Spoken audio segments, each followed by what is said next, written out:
Ngiyokwehla ezulwini ngize lapha kulaba bantu emhlabeni ngemzimba inzalo yakho umzazela ukhokho wakho ozalwe ihlomkhulu inhliziyo. Enzalweni yakhe ngikhethe wena ehlahlangana entabeni senhlangakazi. Ngizonqamulela-ke ngoba inde kabi indaba umqalo wendlela kavelanga uyivuma leyo nto.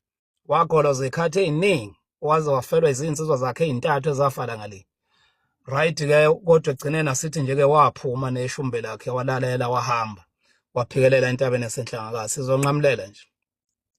Efika-ke la kwaZulu akazange aye entabeni enhlangakazi. Wahlala nje eThekwini komsizini kwaze kwangaba kuba u1913 kusuka ku1910 engayile kule ntaba kuthiwa inhlangakazi. 1913 laqala lelizwi lamhlupha kakhulu ukuthi mina ngangithe yentabeni enhlangakazi ushumayela nje ivangeli ungakayizi entabeni enhlangakazi. Wasebuza-ke ukuthi ikuphi le ntaba bamyalela-ke. Wayesenyuka-ke endwedo wayithola wabuza komunye umuzi ukuthi le ntaba yiyo le bathi kwakhuzwa ngathi kwakumzi kwakhuzwayo sebethi kodwa ngathi nobungozi le ntaba singabalela izwe nje thina sisondele kodwa kule ntaba. Wena manje uqhamuka kuthi uze kule ntaba ubani othe uzala ngoba nenkomo esondele lapha ibuyi. Sethi kumqalo wendlela-ke uma kunjalo phela kusho ukuthi leli izwe lakhuluma nami nelikhuluma nami elithi angize kule ntaba hayi khona aliqondile uma lingilethe entabeni enobungozi. Khumbula-ke wayesewumuntu nje eyifanela nami nawe engakaboni lutho. Then uyajika ubuyela eThekwini uyolindela isitimela esibuya eMampondweni. Useyabuza-ke isitimela esiya koGoli ngingasitholaphi ukuze siyodlula singishiye ezweni lakithi eNtabazo ngoba ayikho le ntaba inhlangakazi enobungozi. Ngibuyele entabeni zakithi uma lo muntu uNkulunkulu engifuna siyohlangana nami entabeni zezwe lakithi zokhahlamba. Wabuyela eThekwini kwasilinda isitimela-ke safika wasigibela sasilayisha sisuka eMampondweni igama laso-ke umlando uthi-ke sasibizwa ngoBhombela leso sitimela. Wasigibela ngenhloso yokubuyela laphi manje ezweni lakubo ngoba kusho ukuthi leyo kuyenhlangakazi ayisebenzi. Inkinga-ke manje angithi isitimela sasiyodlula kuyo le ntaba sidlula lapha endoda. Uma siqondana naye inhlangakazi lesitimela samaMpondo savele sayimela-ke. Samanye sathi ngqi kungesiteshi ngekho lutho. Kwase kukhuluma leli izwi lathi yehlala. Ithe mina sizohlangana kule ntaba ngikulindela hayi kulezo ngikhethela zona. Angikhethelwa indaba mina ngoNkulunkulu. Mawungehli kodwa kulungile qhubeka nalesitimela ngizosidedela sambe. Kodwa sizogenqika. Kufe bonke laba bantu abala igazi labo ngolibiza kuwe. Wabe sephuma-ke umqalo wendlela neshumbe lakho watshela ugadi wesitimela litshela abelungu mntanami beqhubeke nohambo lwabo asinankinga isitimela mina onenkinga wehla kwashona phansi emfuleni umdloti wayewawelela phesheya lapha wayese kule ntaba u1913 lo hayi 1910 akayanga ngo1910 and le nto lena myeza ngizoke ngithi ake sibuke unyazo uthi likhwele entabeni ngo2013 2012 ngangikhona sikhipha inhlangano saphelele home kodwa ngo2013 lwakhwela ngakuthuma nje mfowethu uthi okuyobuka ivideo yonyazi ka2013 liqala ukukhwela entabeni ukuthi lwafike lwenzani lapho unyazi kulungile kodwa singayi lapho ngoyibuka nje le video inhlangakazi unyazi luye entabeni inhlangakazi 2013 2012 lwehluleka ukuya lwaphelele home yithi sasilapho kwase kuthi ngo2013 kuhlangana u100 years ukuba umqalo wendlela wayiqaqala ukhwela intaba inhlangakazi lwakhwela unyazi entabeni inhlangakazi ngo2013 lwakhwela and lapha umyeza lento ibaluleke kakhulu nakumaNazaretha uthi eyiqaphela uma uqala intaba inhlangakazi kunetshe elibhaliwe lapho ukuthi intaba inhlangakazi goqa uthandaze lapho ngisho inkosi yehla iguqe ngamadolo amabili ithandaza yona qobo wonke amakhosi abenze njalo kodwa hamba ubukele ya video sashe nje ivideo yonyazi ka2013 ubuke ukuthi unyazi lwenzani lapha loqala ukukhwela entabeni malifika lapha kuleya ndawo okuthiwa goqa uthandazo ubaba umvangela umdlolo ukhipha isicephu uyendlala phansi ulungisela inkosi ukuthi iphume phela iguqa uma iphuma inkosi vele yama nje iguqa iphuma nesihlangu sawo uyajijela isihlangu uyabheka enyakatho uyajijela isihlangu uyabheka empumalanga uyajijela isihlangu uyabheka umunca yonke yaphenduka kawu4 uyajijela isihlangu umdluli uyabonakala ubaba umvangela umdluli ebamba umlomo ukhomthu yethuka yabuyela emontweni uma isihambile sekuvela indoda ithi iza kumfundisa ugcwense ithi ngibone isimanga ushembe wenilweni nguzula lentaba inhlangakazi eyidonsa ngendopho enkulu lekubophe ilela indoda ebusuku maye mawubheka lokho yakuphosa kwakhe isihlangu bese yovela kuleya ndoda engquza uNtamhlangakazi kuyaba ngonyaka ozawusekhomba into abentsha kuyaba izinto ebezenzeka la enhlangakazi sesiyibone eKenani la hey we madoda kulungile kodwa ngikho lapha asiyeke leyo bengifuna nje ukuveza ukuthi indaba yobukhosi bakwaZulu nendaba yobuNazaretha noShembe yakhandwa ngale yathungwa ngale kodwa inhloso enkulu yokwehla kwesihlalo lesi sekwehla ke manje lo muntu kosekhuluma nomzazela ke njalo nomqalo wendlela ethi ahlangana nentaba enhlangakazi usiyakhuphuka komqalo wendlela uyentaba enhlangakazi ufika uyalinda insuku ezu14 uyafika lo muntu babonana naye wambona ngamehlo lo muntu ukuyinqamulela nje indaba wayesemnika isidlo wathi dlana lesi sidlo wayesesidla ngathi kwakuyikhekhe uthi ke umqalo wendlela ke kwabe sekuphenduka yonke into ebihalalisela lo muntu ihalalisela mina ubhekelana ke myeza asimtholi lo muntu ehamba simthole efika nje kumqalo wendlela kuphelele kuyena Ntabeni Nhlangakazi isithi ke indlamhlathi ngikhuphuke Ntabeni Nhlangakazi ngiwumuntu ngifana nabantu bonke ngiwumfoko amayekisa nje njengeinsizwa zonke kodwa ngithese ngehla entabeni ngehlese ngiwubaba wabantu bonke sengikwazi ukuba sezulwini ngibe ngilapha emhlabeni ngesikhathi esisodwa right ke uma ke esehla ke angithi lento isikuyeke manje akusakhuluma izwi alisekho izwi alilalelayo lento siphila kuyena manje akusefani nokube sesentabazwe la khona ayelawulwa izwi ukuthi ishona le jikala seyiphila kuye manje njengoba ethi sengehle entabeni sengiwubaba wabantu bonke into yokuqala nje yenzeka ushumayela ivangeli kodwa kwase kufika ukuthi angiqonde endlunkulu kwaZulu ngiyozethula khona ngoba laba abantu engize kuyiba abantu besilo wahamba wayendlunkulu ngiyakuzwa lokho kokuba esefika isilo umqwala juba ekuphakameni wayesefika vele uShembe Sebazana na esazethula wahamba wayesigodlweni kwadla amahlahla umqalo wendlela wayozichaza ukuthi ungubani uvelaphi uzokwenzani akavelanga nje wahlala nje kwayisilo esizala ngoba size ngomafukuzela cha kona umlando oqondile loyo into eyenzeka la uma esezethulile isilo samemukela akwangabi nankinga wayese simnikeza indawo ngithi ukhuluma kabi lo sase simnika indawo ke eyabe isitebela samahashi esilo uDini Zulu lapha kokuselinda Ntonga namhlanje kwakuhlala amahashi lapha esilo uDini Zulu umama wawusuthi kabulalo yasiza liqotha imbodo nesisekelo isithi kisilo ngizonqamulela nje ngoba indaba endekabo ukuthi kwenzekani sase sithi silo khanda isibhedlela ke khanda umuzi wakho la lo muzi lo uzokhanda la uyoba isibhedlela sabantwana bami sabantu bakwaZulu ngoba sengibonile ukuthi unokuphila wayese enza lawo madokodo ke kwaqhakaziswa ke lawo madokodo wathi ukuhlala insukwana kanti ngizokusho lokho kwabasendlenkolo bongixole awukhona umntwana ngiyakhuleka kumntwana kunesihlabelele silapha ku183 years esithi lalela Zulu lalela abantu bengiphethe ngezwe lethu right ke ngezwe nje omunye umntwana efuna ukukuvika lokho ngathi haya ngithule ngoba phela wasendlenkolo kuye kube buhlungu uma bezwa kuthinteka okhokho babo kanti okhokho babo bathinteka phela ngoba ibona benziwe baba inhloko yalesi sizwe sakithi kwaZulu nasezulwini ibona abayinhloko yalesi sizwe bengakhali kodwa ngiyabona ukuthi bathinteka abantwana ngoba nesilo sathinteka uyakhumbula nje umyeza ukuthi emthandazweni wesabatha bekufundwa kuthiwe ningabi njengokhokho benu odingana nosenza ngakhona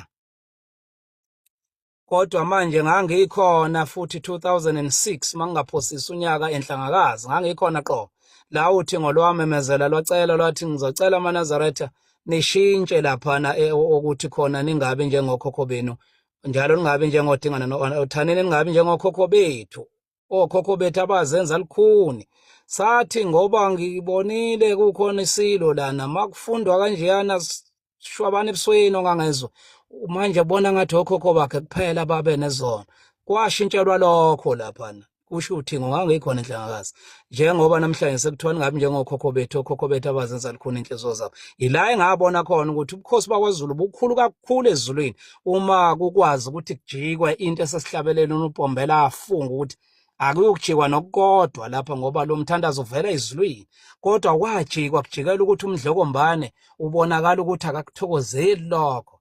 Uyabona, engifuna ukubaqwashisa abantu namanje nje ukuthi bengasicwanekeli isihlalo noma kungenzakalani, ngoba uShembe uthi angibizwa mina umuntu, kodwa manje isilo simthola, isilo siyakwazi ukubiza uShembe namanje. Singafonela ehleni nje sithi Nyazi lwezulu kusasibala, uzovuka uShembe yilapha. Isilo sakwaZulu kuphela esikwazi ukubiza uShembe. Yini edala lokho na? Ingoba uyazi uShembe lesihlalo savelaphi. Uzela emhlabeni nje uzokweseka sona ngesikhathi kuboshwe isilo sasosuthuke sesiphela sizwe eseyifika kumqalo wendlela ke useyakhumbula ukuthi hawu angithi ke mayikhwele entabeni Nhlangakazi 1913 isilo sezohamba emhlabeni ngona ngawo 1913 ngabo September lapho mnyanzo October lapho sahamba kuyo lo nyanga September isilo uTinzulu. Uya ke vele lapha nasekuhlezi ke manje esihlalweni isilo uMsolomon usefika ke useyasikhuleka uyasicela ukuthi Mageba ngiyacela njengoba ngifika noNkulunkulu wezwe lakho, ngifika noNkulunkulu walesi sizwe sakho, musulandela uNkulunkulu wabezizwe. Angithi sona silo sokuqala kwaZulu lesi esabe sesimukela inkolo yobuKristu, inkolo yama-Anglican, sesinikezwe igama nje bakuSolomon. Igama lelalinekezwa yilaba bale nkolo yaseNgilandi yasesheshe. Njengoba uzobona izona zilo zontathu lezi ezizalwa ngaphansi kwale nkolo, nesalandela kwathiwa uCyprian inkosi ingonyama unyanga yezizwe, esalandela kwase kuthiwa uGoodwill ingonyama uBhetshana phuma esiqwini. So ilungisiwe ke manje lento, izona zontathu kuphela. Then ke manje ke ubudlelwano ke vele buqale ngale busakhandwa ngale kusazoletha ihlalo. Uma usubuka kahle ke Miyeza sengizothetha vele ilembe lalizohlanganisa imibuso yamakhosi, ihlanganisa isizwe ukuze ezothi mayifika uNkulunkulu esefika ngenzalo kaMzazela efika vele isizwe sesingaphansi kobukhosi obubodwa. Sekulula nje ukuthi abantu ababize ngendlu kadingana nosenza ngakhona. Buka kumqalo wendlela mayisefikile ukuthi uthini. Usefika ke yena usethina umkhululu wethu usefikile thina nzalo kadingana nosenza ngakhona. Right, ufaka umdedelo uthi siyinzalo kadingana nosenza. Ubiza abantu Shembe babizela kuyiso lesihlalo. Njengoba nalapha emthandazweni esabatha uthi ayikhumbule indlu kadingana nosenza ngakhona esachithekile, ibutho echithekeni ibuthelwe phi lapha endlini kasenza ngakhona. So mfowethu sekukhona nje mhlawumbe sekuze kwangilahlekela ebekubalekile kwase longela, kodwa ke ngemi kodwa ubudlelwano nje bobesihlalo baqala ngale kuze bela.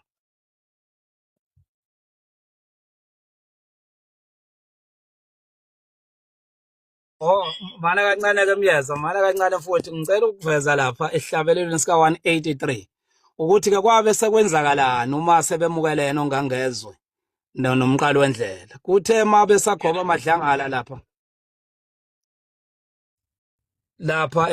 inkosi isilo Solomon. Angifuni ukuthi sithi uSolomon, bengamlalele nje nalo mfowethu lokho ethi Solomon. Asikhulume phela caca ukuthi sikhuluma la ngeinyanda ezulu, abantu abakhulu kakhulu lapha.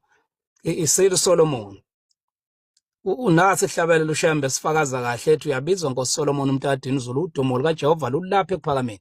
Wayezela ukubabuyisa ekudukeni abasendlini ukuthi msanilandela inkolo yamangisi abulala okhokho benu esandlwana, aninayo uNkulunkulu ohlala eNgilandi nina. uNkulunkulu wenu wathi buya Mageba uzokhonza nanguNkulunkulu engifika naye emzini wasephakameni. Ubhenca ibheshu omdlunkulu bebhenca idwaba, uNkulunkulu ozomthandaza uthi uNkulunkulu odingana, uNkulunkulu wompande. Right ke ubudlelwano nje lobo babuvela ebusuku ezulwini. Kodwa ngesikhathi ke sagoba amadlangala lapha emadokodweni aselinda Ntonga engakakhi, sekuqhamuka umntwana omkhulu umnyayiza okaMenya owaye ubaba esilweni Solomon. Uzithela lapho ubona abantu laba manje ngathi lo muntu bamkhonza manje, angithi wayesuka manje eFree State, engathi wayena nokukhuluma isuthu isikhathi esiningi. Kwavela nje ukuthi umsuthu lo usekakhonzwa la. Useyasuka ke umntwana omkhulu uya esilweni uyosibuza uthi Mageba silo somhlaba wathi ayisizwe lo baba wenzani ulithatha unikeza lo muntu.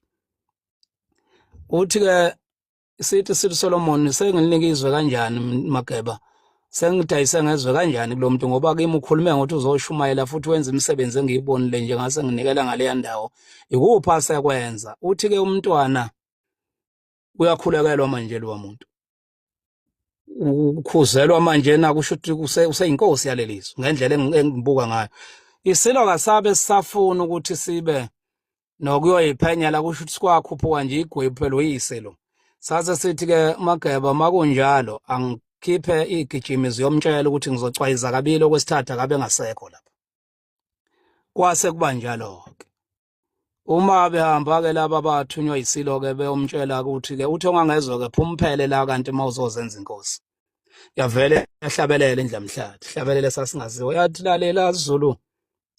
Yavumela yona yathi lale yathi ho lalela abantu bengiphethe ngezwe lethu yathi siyazizwa izizwe zivungama ngawe njengezinyoni yathi ho sisho izinyoni ho sisha amahloko ayicegezile insimo kadingane nosenza ngakhona wathi hayicegezile mamo ayiqedile mamo wathi sizwa ngomnyayi zakanda bo lokhu uyena owaba yixoku umntwana wakhuluma iphutha lapha kodwa kwayisethi lezi inyoni namahlokohloko axokozela ngawe Zulu azokucekeza kakuqede njengoba seniqambela mina wayesethathana amasakeni bantu abamisiqambe siyaxoshwa lapha kwaZulu wahamba indaba ende kabike leyo ukuthi wahamba wazwadlula ngisho la ekuphakameni washona le eSouth Coast. Hayi kulungile bafowethu ake ngibambe lapha.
Ziyakhuleka wena webhidi elimathetha ngizinyembezi. Sikhuleke nina bomlilo othatha izawo ngangoshisa ikhofe esendlebe nezemabidla. Inabude kulafazi bona umgabhe betebule uhlezi emlovini. Ngikhuleke lapha kunompungela. Wena wendlovu siyakhuleka nesilo. Nabo bonke ke nje abantu besila bakhona lapha kathi wethu. Cha. Hayi wemiyezo okunye nokunye. Mina sengiyakuqonda ukuthi izwe lakithi likuphi lapha likhona futhi sengiyazi ukuthi abantu bakithi bahlaselwe ubupha ngeke basole ngezinto eziningi kakhulu ngoba ngiyindoda mina angitshelwa omunye umuntu ukuthi Mageba uyindoda angidingi omunye umuntu ozothi Mageba uyindoda ngiyasazi ukuthi ngiyindoda hayi ngoba ngilingisile yini noma kukhona cha ngiyazazi nje manje ngiyafisa ukuthi ke wemiyeza ngakakhulumi nje ukuthi amadoda akithi kaZulu noma ake ngithi nje amadoda ampisholo engabuya lo budoda bawo hayi emzimbeni kuphela kodwa nasemoyeni nasemphefumulweni nengqondo nje ihluzeke kube amadoda ngempela ngikhulile ngingaka nje angikaze ngihlale mina ngeindaba zomuzi womuntu ngisho ngamncane kangakanani kimi ngeke ngihlale ngeindaba zomunye umuzi bengazi ukuthi ukuhebeza lokhu kwamahansi izinto zabantu besifazane muva nje amadoda asafana nabantu besifazane asakhuluma nje indaba aze yagamanxe kodwa ke njengoba bese ngishilo ngathi sengiyaqonda ukuthi eqaleni ngangaqondi ngangithukuthela nje kodwa sengiyaqonda ukuthi izwe likuphi libhekephi futhi isizathu sokuthi kube njena nje kodwa ngiyakhuleka nje nami enyandezweni inyandezulu nenyanya zakithi zonke ukuthi zingangenelela emadodeni akithi sibuyele ubudoda bethu ke senze nje izinto ezisifanele uChangane lapha ayikhuluma uqedile lapha ukhuluma uqedile ukhuluma evele ezinye izinto nasendlunkulu abanye bayayiphika kodwa esizaziyo ke mina ke ngikhuleke nokhokho uhambe emhlabeni esineminyaka o126 ngangimdonsa ngesikhumba kunenkomo lapha yakithi kwakuthiwa uNondlini kwakuyinkomazi isikhumba sayo yise sasishukiwe sishukiwe enye insizwa yakwaZondi lapha phesheya uyabona mo lapha ehluhluwe lapha phesheya yabona mo lapha kwaMacabuzela ubheke phezulu lapha kwaMakhowa yayishuwa lapho umlando wakithi omunye wasufunda ngemaphepheni njengabanye abantu nasezincwadini suxoxeliwe nje suxoxela usuku babamkhulu ngangakhuluma nje mina ngobabamkhulu ukuthi wathi noma esehamba wathini wathi asomfihla kanjani wawumlando umuntu abantu abaningi nje engangabaxoxela bayakwazi nakhona khona lapho ngangabaxoxela ukhulumile kakhulu lokhu uChangane uyiqede yonke kodwa bengifisa ukuthi angifuni ukuthi ngimphazamise ke manje ngifuna ukuthi ayihlanganise lapha kumaNkulumane kumnyayiza nolokhuzana nenkosi uMathole yakwaButhelezi uma usilo Solomoni sishaya amakhala noma sithi ake ngiyolalela laba engihamba nabo uma ithi inkosi yasekuphakameni umqambo wendlela akeze lapha mayicela ukuthi kubuye izwe ethi ngeke likuze likwazi ukubuya izwe ngoba aniliphethe kahle izwe lakwaZulu abantu futhi anibaphethe ngendlela efanele abantu abampofu amacala abo anwaquli ngokufanayo nabantu abanazo zonke izinto okusho ukuthi kwakuyizigwili nidla nenkomo zabantu kanti ke wawusuphezulu kuGavini ke ngalesa sikhathi ngisho emakhosini ayekhona ngaleso sikhathi naseyinduneni nje wawukhona ngoba awufakwe yibo abelungu ngenhloso yokubulala isizwe nobukhosi bakwaZulu mangabethi ke umqambo wendlela inkosi uSolomoni kayize lapha izokwakha noma kayakhe amaqhugwana emzini wasekuphakameni ezokwazi ukuthi amfundisele amazinyane ukuthi isizwe siphathwa kanjani izwe liphatha kanjani ngoba lesi sizwe akusizona nje isizwe salapha emhlabeni siyisizwe esijulileyo umntala akafuni ngaso le ndaba kisuka kude kakhulu ukuthi ngoba uyicele lapha nje vele kufanele futhi sikwamukele ukuthi uyicelela wecele khona kodwa isuka kude kakhulu isuka lapha ekhliwaneni kwenkosi yakwaQwabe meyihlukana lapha kusala inkosi enkulu uZulu mebehlukana bexabana lapha eDikile ehamba ize njalo uma kuzalwa uPhunga noMageba yonke lapho ukuthi uPhunga noMageba eze ngabulawa nje kwakwenze njani ngoba amawele ayibulawa kwaZulu isizathu ukuthi lawo mawele amabili engabulawa kwakwenze njani isizathu sokuthi umama nomkabayi bengabulawa kwakwenze njani ngoba kwakwazi ukuthi iwele lodwa laliginyisa itshe lapha kwaZulu ngoba kuthiwa uma kuzelwa amawele kuzoba nomkhubo ozoba khona amakhosi ayikhona ngaso sikhathi enqabe kwakuyini kwakuchaza ukuthini lokho kodwa ke ngoba sikho lapho wemiyeza la ezansi ngiyafisa ukuthi uChangane angathi angayixhuma laphana angisafuni ukumphazamisa ngoba uze kahle kakhulu nayo ayihlanganise laphana kumyayiza umaNkulumane uMathole bese kuzoba yisiludini izulu mangabe umqambo wendlela ecela isiludini izulu ukuthi ukuze lelizwe leli likwazi ukuthi libuye ngoba ubukhosi bakwaZulu buyantengantenga bungasulwa noma ngayinini phezulu komhlaba ngoba abaphethe kahle akusenziwa lokhu kwakufanele kwenziwe kakade ucela ukuthi ezokwakha ke izindlu ke lapha ngamaqhugwana emzini wasephakameni njengoba ke ulokhuzana inkosi uSolomon isilo Solomon masiphuma sithi ngicela ukuyokuzwa ezinduneni zami engihamba nazo okuyizinceku zakho mangabe ekhuluma laphana kulezi ezimbili uma umlokhuzana umaNkulumane nomnyayiza bemphika bethi cha lo muntu lona nje lento ayikhuluma into engekho mase kuvela uMathola yena ephikisana nalokho abakushoyo ulokhuzana lezi induna ezimbili zikhuluma nesilo ethi umeza cha ethi uMathole haya asimlalele ngibona ukuthi imlalele mina ngoba umuntu wasezulwini lo umuntu omkhulu kakhulu sesikubonile okuningi akwenzile mina ngiyathemba ukuthi izwe lizobuya ngiyafisa ukuthi ayixhume lapho noxangana ngiyaxolisa nje ukukufaka nje wena Wesilo kodwa ngicabanga ukuthi uyiphethe kahle ngoba ngiyazi ukuthi uyayazi le uyixhume lapho abesilo bazoyizwa yonke lapho ihlangene lapho nathi sobe sesiyacela ukudeda ke bese siyavalisa wena wendlovu